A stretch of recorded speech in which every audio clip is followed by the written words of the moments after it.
Karena ini bulan yang sangat sakral dan suci bagi bangsa Indonesia, di mana bulan inilah bangsa Indonesia lahir sebagai bangsa yang merdeka dan berdaulat secara penuh. Mimin akan menceritakan sebuah kisah antara Malaysia dan Indonesia. Pasca bom atom dijatuhkan di Nagasaki dan Hiroshima di Jepang pada tanggal 9 Agustus tahun 1945, Jepang menyatakan menyerah tanpa syarat pada tanggal 14 Agustus tahun 1945. Pada saat kekalahan Jepang, saat itu ada perbedaan antara Indonesia dan Malaysia menyikapi kekalahan Jepang. Saat itu pemuda Indonesia menjadikannya peluang untuk melepaskan diri dari segala bentuk kolonialisme. Pemuda Indonesia saat itu menculik Bung Karno dan Bung Hatta untuk segera memproklamirkan kemerdekaan. Peristiwa itu dikenal dengan peristiwa Rengas Dengklok. Dalam peristiwa yang terjadi pada 16 Agustus tahun 1945 ini, Soekarno dan Muhammad Hatta diculik oleh para pemuda ke Rengas Dengklok. Hal ini dilakukan setelah tokoh pemuda, Sultan Syahrir, mendengar berita kekalahan Jepang dalam Perang Dunia II. Alasan para pemuda menculik Soekarno dan Hatta ke Rengas Dengklok adalah agar kedua tokoh tersebut tidak terpengaruh oleh Jepang. Selain itu, para pemuda mendesak Soekarno dan Hatta untuk segera memproklamasikan kemerdekaan Indonesia. Hal ini dikarenakan ada perbedaan pendapat antara golongan tua dan muda terkait proklamasi kemerdekaan Indonesia. Golongan tua, yang terdiri dari Soekarno, Hatta, Ahmad Subarjo, dan beberapa anggota Panitia Persiapan Kemerdekaan Indonesia (PPKI), ingin Indonesia merdeka melalui PPKI yang sudah dijanjikan oleh Jepang. Saat itu, sekelompok pemuda beradu argumen dengan Bung Karno mengenai proklamasi kemerdekaan. Bunyi perdebatannya sebagai berikut. Sekarang Bung, sekarang, malam ini juga kita kobarkan revolusi, kata Chairul Saleh dengan meyakinkan Bung Karno bahwa ribuan pasukan bersenjata sudah siap mengepung kota dengan maksud mengusir tentara Jepang. Kita harus segera merebut kekuasaan, tukas Soekarni berapi-api. Wikana malah berani mengancam Soekarno dengan pernyataan. Bung Hatta kemudian memperingatkan Wikana. Dengan lirih, setelah amarahnya mereda, Soekarno berkata, kekuatan yang segelintir ini tidak cukup untuk melawan kekuatan bersenjata dan kesiapan total tentara Jepang. Coba, apa yang bisa kau perlihatkan kepada saya? Mana bukti kekuatan yang diperhitungkan itu? Apa tindakan bagian keamananmu untuk menyelamatkan perempuan dan anak-anak? Bagaimana cara mempertahankan kemerdekaan setelah diproklamasikan? Kita tidak akan mendapat bantuan dari Jepang atau sekutu. Coba bayangkan, bagaimana kita akan tegak di atas kekuatan sendiri? Demikian jawab Bung Karno dengan tenang. Namun para pemuda tetap menuntut agar Soekarno dan Hatta segera memproklamasikan kemerdekaan. Mereka kemudian menculik Bung Karno dan Bung Hatta pada tanggal 16 Agustus tahun 1945 ke Rengas Dengklok, Karawang.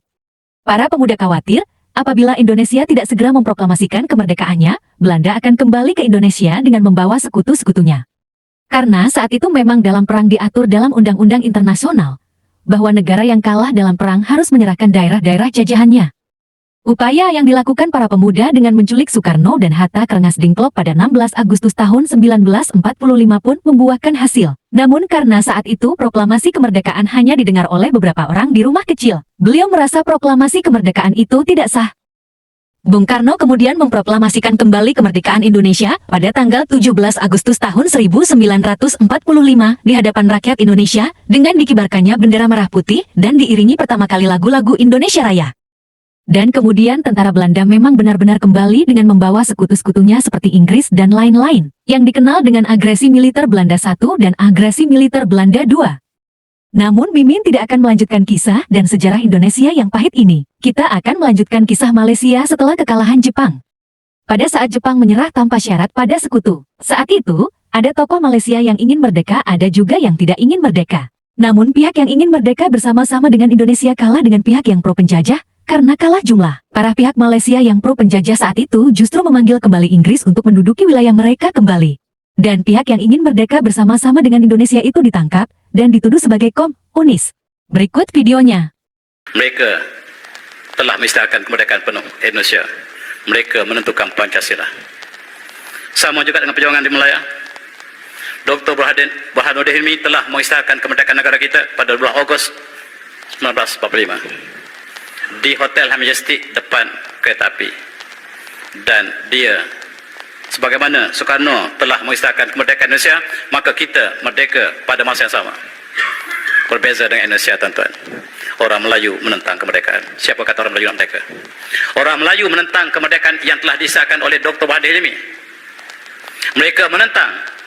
Mereka panggil British datang balik. Wahai master, kami telah ada orang yang merdeka. British datang kembali. Orang Melayu jemput British datang kembali. Kan pada 12 September 1945 selepas Jepun menyerah kalah. Baik. BMA ini merupakan satu bentuk pentadbiran tentera yang diletakkan di bawahan arahan Lord Mountbatten, pemerintah tertinggi tentera bersekutu di Asia Tenggara. Okey, tugas BMA adalah untuk mengembalikan kestabilan dan memulihkan kepercayaan rakyat. Itu dua tugas BMA. Okey, teruskan. Okey, ini kita dapat lihat adalah gambar yang menunjukkan bahawa rakyat begitu teruja dengan kedatangan tentera British. Rakyat begitu teruja dengan kedatangan tentera British. Dia teruja sebab apa? Tentera British ini dikatakan boleh memulihkan keadaan tanah Melaka.